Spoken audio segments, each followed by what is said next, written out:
في محكم كتابه المجيد وفرقانه الحميد وهو أصدق القائلين وقوله الحق إني جاعل في الأرض خليفة قالوا وتعجل فيها من يفسد فيها ويفسد الدماء نحن نسبح بحمدك صلوات بوازل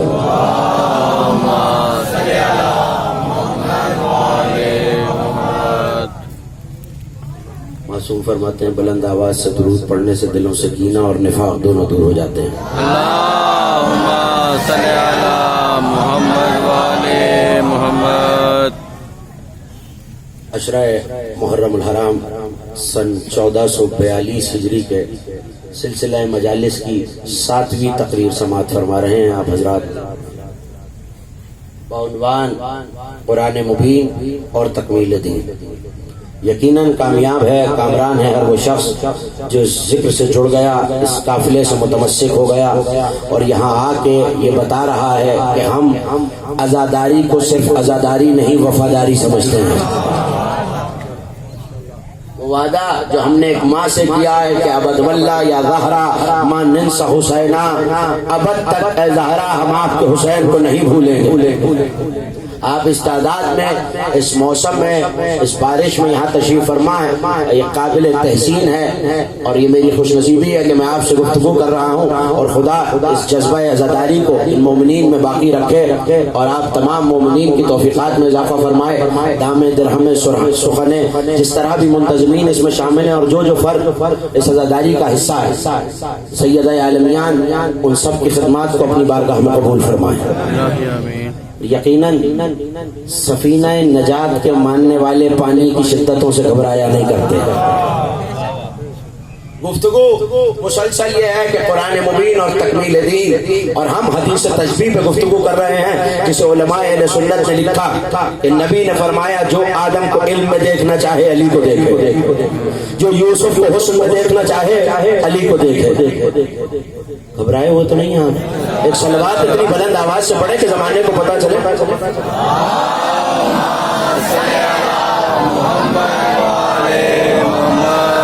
کل عرض کر چکا ہوں کہ زمانے کے موسم بدلتے ہیں، آپ کا یہاں آنا دلیل ہے کہ حسینیت میں موسم نہیں بدلا کرتے۔ توجہ میری طرف رکھیے گا، یہیں سے مسلسل ہو جاؤں گا۔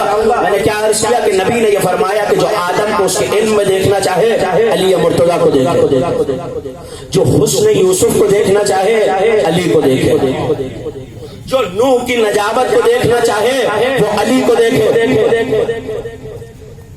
اب بات یہ ہے کہ میں نے یہ عرض کیا کہ سفینہ نجات کے ماننے والے پانیوں سے نہیں گھبراتے۔ اعلان تو یہی ہوا تھا، شاید یہ پہلو تشنا رہ جاتا اگر آج یہ پانی نہ برسا ہوتا۔ پانی اس وقت بھی برسا تھا۔ قرآن کہتا اللہ نے آسمان کے دروازے کھول دیے مائن منہمر، بے مقدار پانی کے لیے۔ آواز دی نو کشتی بنائیے، نو ہاں بولیں گے تو بات بولیں، کشتی بنائیے۔ اچھا بیج بوئے گئے، 40 سال میں درخت جوان ہوا۔ اب اس 40 سال میں اگر کوئی فرق پیدا ہو جاتا تو اس تک تو تغلیب نہیں پہنچی، تبلیغ نہیں ہوئی۔ اللہ نے ولادتوں کا سلسلہ جس دن بیج بوئے گئے اس دن روک دیا کہ اب جو اس دن بھی پیدا ہوا ہے وہ 40 برس کا کم از کم ہے۔ تو کہا اتنے نو ڈراتے رہو لوگوں کو کہ دیکھو اللہ کا عذاب آ جائے گا۔ یہاں درخت بنے، حضرت نوح کے وفادار اصحاب ان پر ایمان لانے والے نوح کے ساتھ۔ درخت کاٹے گئے، لکڑیاں تیار کی گئی، کشتی بنائی جا رہی ہے۔ کون سی کشتی؟ نجات کی کشتی۔ پوری توجہ، نجات کی کشتی بن رہی ہے۔ اب ظاہر ہے کہ لکڑی کو آپس میں جوڑنے کے لیے کیلیں بھی درکار ہوتی ہیں، ایسا ہے یا نہیں؟ میری تائید کرتے ہیں جو پیچھے تک تشریف فرمائیں۔ لکڑی آپس میں جوڑنے کے لیے کیلیں بھی چاہیے، اب وہ کہاں سے آئیں؟ تو لوہاروں کو بلایا گیا، کیلیں تیار کی گئیں، لیکن اب جب لکڑی سے کشتی بن رہی ہے تو 5 کیلیں کم ہیں۔ تھوڑا تھوڑا سا بیدار ہو جائیے.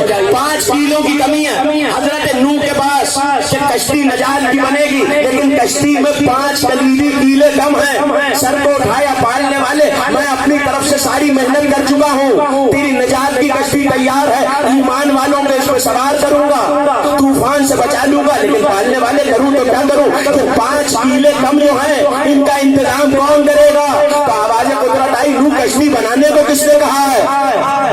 جس نے کہا ہے تو انتظام بھی وہی کرے گا. تو اب میرے مسئلہ کا حوالہ نہیں ہے, علامہ مومن شبلنجی نے اپنی کتاب نور الابصار میں لکھا, علماء اہل سنت میں سے, کہ ایسے میں حضرت جبرائیل نازل ہوا, حضرت نوح پر سلام بھیجا اور کہا اللہ نے آپ کے لیے کچھ بھجوایا, اللہ نے آپ کے لیے کچھ بھجوایا.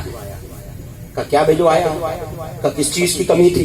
کا کچھ کیلوں کی. کا یہ 5 کیلے بھجوائیں گے, یہ 5 کیلے بھجوائیں گے, ہر کیل پہ کوئی نام لکھا ہوا ہے. اب یہ میرے مسئلے کا حوالہ نہیں ہے, ہر کیل پہ کوئی نام لکھا ہوا ہے. حضرت نے کیلے لی اور لکڑی کو جوڑنا شروع کیا, کشتی کو بنانا شروع کیا. تو پہلی کیل رکھ کے اب جو ہتھوڑی کو مارا تو آواز آئی یا محمد. پہلی کیل علماء اہل سنت لکھ رہا ہے, پہلی کیل لگی تو آواز آئی یا محمد. دوسری کیل ہتھوڑی رکھی, کیل لکڑی میں گئی, آواز آئی یا علی. تیسری کیل سیدہ کے نام کی تھی, چوتھی کیل جناب حسن کے نام کی, 5ویں کیل امام حسین کے نام کی. اب یہ میرے مسلک کا حوالہ نہیں, 5 کیلے ہیں پنجتن کے نام کے, 5 کیلے ہیں پنجتن کے نام کی. یہ 5 کیلے نہ ہوتی نہ کشتی نجات ہوتی. دیکھیے آج جو جنس باقی ہے, سوال ذہنوں میں آ سکتا ہے کشتی میں کیا کیا تھا. جو کچھ جنس آج باقی ہے وہ کشتی میں تھی. انسان ہیں تو انسان تھے, حیوان ہیں تو حیوان تھے, پرندے ہیں تو پرندے تھے, نباتات تھے تو نباتات. ہر شے ایک ایک جوڑا کشتی میں موجود تھا. شیروں کا جوڑا بھی تھا, نجس جانوروں کا جوڑا بھی تھا, خنزیروں کا جوڑا بھی کشتی میں موجود تھا. حالانکہ نجس العین, کیونکہ اللہ نے حکم دیا تھا اے نوح جب کشتی تیار کر لو تو آواز دو, لوگوں آؤ نجات کی کشتی کی طرف آؤ. کہاں آؤ؟ نجات کی کشتی کی طرف آؤ. حضرت نوح نے کانوں پہ ہاتھ رکھ کے آواز دی, گویا نوح نجات کی اذان دے رہے ہیں. توجہ رکھیے گا, نوح نجات کی اذان دے رہے ہیں. آواز پھیلی, انسانوں نے بھی سنی, حیوانوں نے بھی سنی. ایسے میں علماء نے لکھا کہ خنزیروں کا ایک جوڑا جا رہا, نر آگے آگے مادہ پیچھے پیچھے. پلٹ کے کہا تم نے اللہ کے نبی کی آواز نہیں سنی؟ اللہ کا نبی بلا رہا. نجس تھے مگر نبی نے بلایا تو آواز سن رہے تھے. کہنے لگا کہ اپنی حیثیت دیکھ, اپنی نجاست دیکھ, ان کی طہارت دیکھ. کہاں ہم نجس العین, کہاں ہم نجس العین, کہاں وہ مصدر طہارت, کہاں ہم غر کے معصیت, کہاں وہ اللہ کا نبی. ہم کیسے جائیں؟ پتہ نہیں کشتی میں آنے بھی دے گا یا نہیں, کیونکہ ہم نجس ہے, وہ طہارت کا مصدر. تو پلٹ کے مادہ نے نر, توجہ ایک مومن کی میری طرف, پلٹ کے مادہ نے نر سے کہا اس نے بلایا ہے, ہماری ذمہ داری ہے جانا, ہم چلتے ہیں. ہم نجس ہیں وہ تو کریم ہے. بیدار ہو جائیے, ہم نجس ہیں وہ تو اپنی جگہ کریم ہے. اور جاتے ساتے ہیں نا زمانے میں, تاریخ میں یہ لفظ تو آ جائیں گے کہ ہم پہنچے تو صحیح تھے, نبی نے بیٹھنے نہیں دیا, یہ اور بات ہے, یہ اس کی منشا, یہ اس کی مرضی, یہ اس کی حکمت. اگر نہ جائے تو وہ کہہ سکتے ہیں ہم نجس تو تھے, نبی کے بلانے پہ آئے ہی نہیں. نجس تو تھے, نبی کے بلانے پہ آئے ہی نہیں. حتیٰ کہ یہاں تک علماء نے لکھا کہ اگر کوئی ہرن دوڑ رہا اور شیر اس کے پیچھے اور پنجہ اٹھا ہوا ہے, یہاں حضرت نوح کی آواز آئی, شکاری بھی پلٹا, شکار بھی پلٹا, سب کشتی میں آئے. لیکن اللہ نے ایک عجیب آیت رکھ دی, سورہ مبارکہ ہو, ارشاد ہے, اجازت ہے آیت پڑھنے, وَاصْنَعِ الْفُلْكَ بِأَعْيُنِنَا, نو کشتی بناؤ. کیا بناؤ؟ کشتی بناؤ. کیسے؟ بے آیوننا، ہماری آنکھوں کے سامنے. توجہ کیجیے گا، سورہ مبارکہ ہودہ اخبار نہیں ہے، کہانی نہیں ہے، قرآن ہے. کوئی یہ کہہ کے منہ نہیں موڑ سکتا کہ راوی ضعیف تھا. وَسْنَ الْفُلْكَ بِأَعْيُنِنَا، یوں کشتی بنائی ہے ہماری آنکھوں کے سامنے. اب جائیے جو علماء عربی جانتے ہیں علماء سے جا کے پوچھیے یہ آیوننا کون سا صیغہ؟ آیون کی جمع ہے. آیون جمع ہے کس کی؟ عیون. عیون بھی جمع ہے. عین کی، عین کہتے ہیں آنکھ کو، عین کہتے ہیں آنکھ کو. اس کی جمع عیون بھی ہے، اس کی جمع آیون بھی ہے. فرق کیا ہے؟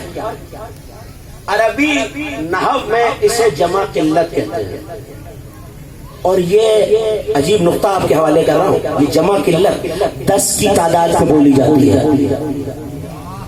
یعنی 10 آنکھیں ہوں گی تو آیوننا بولا جائے گا. کتنی آنکھیں ہوں گی؟ کتنی آنکھیں ہوں گی؟ 10 آنکھیں ہوں گی. ایک چہرے پہ کتنی آنکھیں ہوتی ہیں؟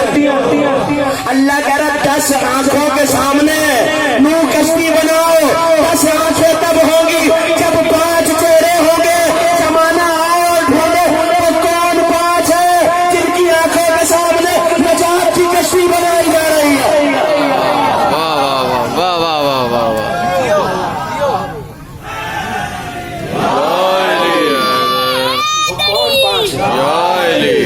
وہ کون 5 ہیں جن کی آنکھوں کے سامنے کشتی بنائی جا رہی ہے؟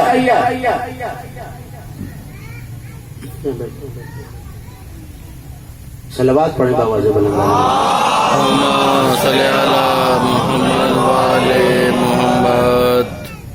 یہ کون 5 ہیں جن کی آنکھوں کے سامنے کشتی بنائی جا رہی ہے؟ تو آنکھ تو بتا چکا آپ کو. روایت مجھے نہیں پتا کہ کون بھول گیا کس کے ذہن میں ہے. حضرت عمر کی روایت ہے، علماء اہل سنت کی کتابوں میں. کیا جب حج کے موسم میں تماچا لگا تھا تو تماچا مار کے کیا کہا تھا؟ اللہ کی آنکھ نے تجھے دیکھا، اللہ کے ہاتھ میں تماچا مار دیا تو یاد آیا یہ ایک آنکھ والا ہے جس کے چہرے پہ 2 آنکھیں ہیں. اب باقی 4 بھی ہو نہ ہو علی جیسے ضرور ہوں گے. نو کشتی بناؤ ہماری آنکھوں کے سامنے. مجھے تو ایک ہی خان وعدہ نظر آیا سارے زمانے میں جو اپنے سینہ بیگینہ پہ ہاتھ رکھ کے یہ کہتا ہے ایھا الناس انا عین اللہ الناظرہ، ہم اللہ کی دیکھنے والی آنکھیں ہیں. اللہ اپنے مخلوق اپنی مخلوق پہ ان کے ذریعے گواہی دے گا کہ یہ آنکھیں عمل دیکھ رہی ہیں، یہ آنکھیں ہمیں دیکھ رہی ہیں. تو ظاہر ہے یہ آنکھ آج آپ کو بھی دیکھ رہی ہے کہ کون اس موسم میں یہاں آیا ہوا ہے اور ہمارا ذکر سن رہا ہے. یقیناً دعا پالنے والے ان بارش کے قطروں کے حساب کے برابر ان مومنین پہ اپنی رحمتوں کو نازل کرے.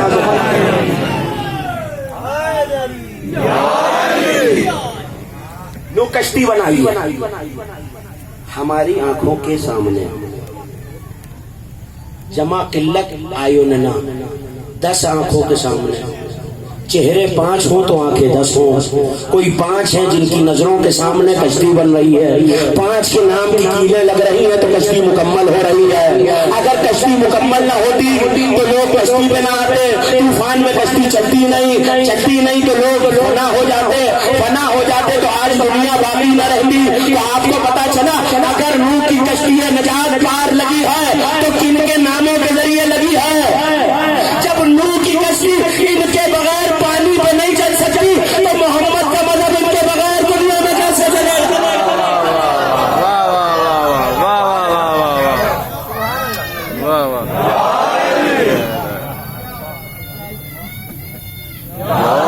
مولا آپ کی سماعتوں کو سلامت رکھے. جو نوح کو دیکھنا چاہے، موضوع کامل ہو رہا ہے کل کی تقریر اور میں موضوع کو تمام کر دوں گا. توجہ میری طرف رکھیں. جو نوح کو دیکھنا چاہے تو نوح کی مماثلت آپ تک پہنچ گئی. اس کے بعد کہا جو سلیمان کو دیکھنا چاہے اصابت رائے کی پختگی میں، جو سلیمان کو دیکھنا چاہے اس ملک میں علی کو دیکھے. جو ملک سلیمان کیا ہے؟ ملک سلیمان حبلی پالنے والے میرے مغفرت فرما یعنی مجھے رحمت سے ڈھانپ لے، وَهَبْ لِي مُلْكًا لَا يَنبَغِي لِأَحَدٍ مِّن بَعْدِي، اور مجھے ایک ایسا ملک عطا کر جو میرے بعد کسی کے شایع نشان نہ ہو، جو میرے بعد کسی کے شایع نشان نہ ہو۔ حضرت سلیمان دعا مانگ رہے ہیں، لیکن اللہ اس سے پہلے بیٹے کس کے ہیں؟ حضرت داؤد کے۔ حضرت داؤد علیہ السلام ان کے بیٹے، حضرت سلیمان علیہ السلام، اللہ یہ کہہ رہا ہے سلیمان نے دعا مانگی، حبلی پالنے والے مجھے ایک ملک عطا کر اپنے پاس سے جو میرے بعد کسی کے شایع نشان نہ ہو۔ حضرت داؤد کے بارے میں کہتا ہے وَلَقَدْ آتَيْنَا دَاوُودَ مِنَّا فَضْلًا، سورہ مبارکہ ہود ہے، وَلَقَدْ آتَيْنَا دَاوُودَ مِنَّا فَضْلًا، ہم نے داؤد کو اپنے فضل میں سے عطا کیا تھا، اپنے فضل میں سے تھوڑا سا، منا فضل، تھوڑا سا۔ اچھا یہ تھوڑا سا فضل تو دیکھ لیجیے کیا ہے، جس کا تھوڑا یہ ہے اس کا زیادہ فضل کیا ہوگا۔ تھوڑا کیا ہے؟ تو ہم نے پہاڑوں کو حکم دیا یا جوالو اوبی ماؤ، جب داؤد تسبیح کیا کرے، لہنے داؤدی تو مشہور ہے نا، حضرت داؤد جب تسبیح کرتے تھے تو اللہ نے پہاڑوں سے کہا، پرندوں سے کہا داؤد کے ساتھ تسبیح کیا کرو، وَعَلَّمَ لَهُ الْحَدِيدَ، لوہے کو داؤد کے لیے موم کر دیا۔ یہ جو زرہ جنگوں میں پہلی جاتی ہے یہ حضرت داؤد علیہ السلام کی ایجاد ہے، پہلی مرتبہ زرہ حضرت داؤد علیہ السلام نے بنائی تھی، کیوں؟ ہاتھوں پہ لوہا موم ہو جاتا، سلطنت مل گئی۔ پرندوں کی بولیاں ہم نے داؤد کو سکھائیں۔ اب توجہ کیجئے گا، حضرت داؤد سلطنت بھی رکھتے ہیں، پرندوں کی بولیاں بھی جانتے ہیں، پہاڑوں پہ بھی تصرف ہے، پرندوں پہ بھی تصرف ہے۔ ایک مرتبہ آواز دے کے قرآن نے کہا فَوَرِثَ سُلَيْمَانُ دَاوُودَ، اور ہم نے پھر سلیمان کو داؤد کا وارث بنا دیا۔ نہیں میں نے جملہ کہہ دیا اور میرا مجمع مجھے حیرت سے دیکھ رہا ہے کہ یہ آیت کیوں سنائی، بتانے کی ضرورت کیا ہے؟ جب بیٹے ہیں سلیمان داؤد کے تو یہ کہنے کی بات ہی نہیں ہے کہ سلیمان کو داؤد کا وارث بنایا۔ آپ یہاں تشریف فرما ہیں، آپ اپنے اجداد کے وارث ہیں یا نہیں؟ بولیں گے تو بات بنے گی۔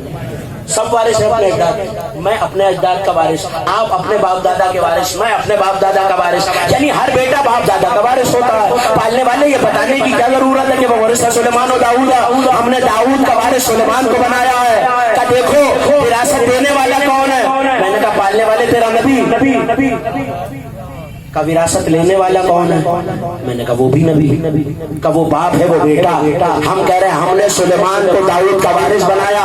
میں نے کہا یہ تو کہنے کی بات ہی نہیں ہے پالنے والے، یہ تو لاہور کا سارا مجمع جانتا ہے کہ ہر بیٹا اپنے باپ کا وارث ہوتا ہے۔ کہا تم نہیں جانتے، میری نگاہ میں وہ بدبخت بھی تھے جو کہتے ہیں نبیوں کے وارث نہیں ہوتے۔ میں نے یہ آیت رکھ کے بتا دیا نبیوں کے وارث ہوتے ہیں، نبی بے وارث نہیں ہوتا۔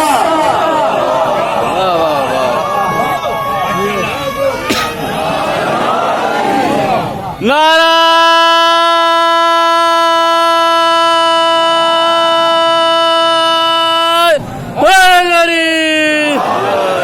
ماشاءاللہ۔ صدیقۃ الکبریٰ مخدومہ سیدہ فاطمہ الزہرا صلوات اللہ علیہا بلند الصلوات۔ اللہم صلی علی محمد وآل محمد۔ ورث سلیمان و داؤد، ہم نے وارث بنایا سلیمان کو داؤد کا، اور پھر ایسا ملک عطا کیا کہ ملک کی سرحدیں آپ مجھ سے بہتر جانتے ہیں، شرق سے غرب سے شمال سے جنوب، پورے عالم میں حضرت سلیمان کی حکومت ہے سوائے ملک سبا کو چھوڑ کر۔ حضرت سلیمان